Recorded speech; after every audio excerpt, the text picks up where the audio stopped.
Saviez-vous que les couples qui achètent de l'immobilier ensemble se séparent beaucoup plus vite qu'avant? Quand j'ai commencé, là, 16-17 ans, les gens ils se séparaient. Oui, ça a toujours fait partie de l'histoire des couples.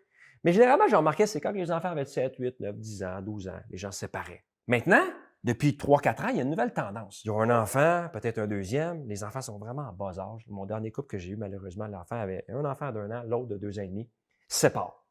Ils n'ont pas attendu que les enfants grandissent un peu. Non, non, nous, ça fait 4 ans qu'on est ensemble. On est ensemble, on a aménagé ensemble rapidement, on a eu les enfants, puis là, on se sépare. Mais là, ce qui arrive là-dedans, quand les gens se séparent tôt dans le processus, c'est qu'ils n'ont pas laissé le temps à la propriété de prendre la valeur. Fait que les pertes financières sont monstrueuses parce que, imaginez, vendre une propriété, peu importe laquelle, après 1 an, après 2 ans, c'est pas assez de temps pour qu'il y ait une augmentation significative pour couvrir toutes les dépenses d'une transaction immobilière. Fait que les gens y vendent à perte et là, ils repartent dans leur vie célibataire avec des pertes qui sont de plus en plus lourdes. Étant donné que j'ai fait un bac et une maîtrise en finance et que j'ai fait les examens du CFA, CFA 1, 2 et 3, j'ai quelques connaissances en finance et à chaque fois que je vois ça, moi, ça me fait de la peine. Je me dis, les gens, le dernier couple que j'ai aidé, je me disais, tabarouette, ils commencent la vie, ils ont des jeunes enfants, ça coûte cher, toutes les dépenses, puis là, ils se séparent, puis là, ils font quelques pas en arrière.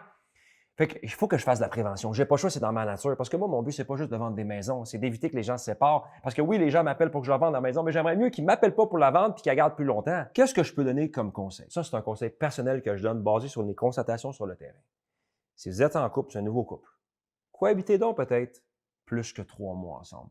Visez peut-être, je sais pas moi, 1 an, 2 ans en cohabitation pour laisser le temps de voir les vices, tous les mauvais côtés de l'autre personne et de voir votre dynamique de couple.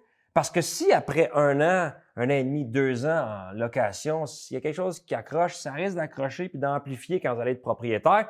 Et si jamais vous vous séparez, une vente quand ça fait 1 an ou 2 que vous êtes propriétaire, ça coûte beaucoup trop cher. Et là, je comprends que financièrement, 2 personnes qui habitent chacun dans un logement se disent, mais là, on va cohabiter, peut-être acheter ensemble rapidement parce que ça nous coûte tellement cher habiter chacun de notre bord. Je comprends que ça fait du sens, que les gens ils accélèrent le processus parce que ça coûte trop cher la vie de nos jours.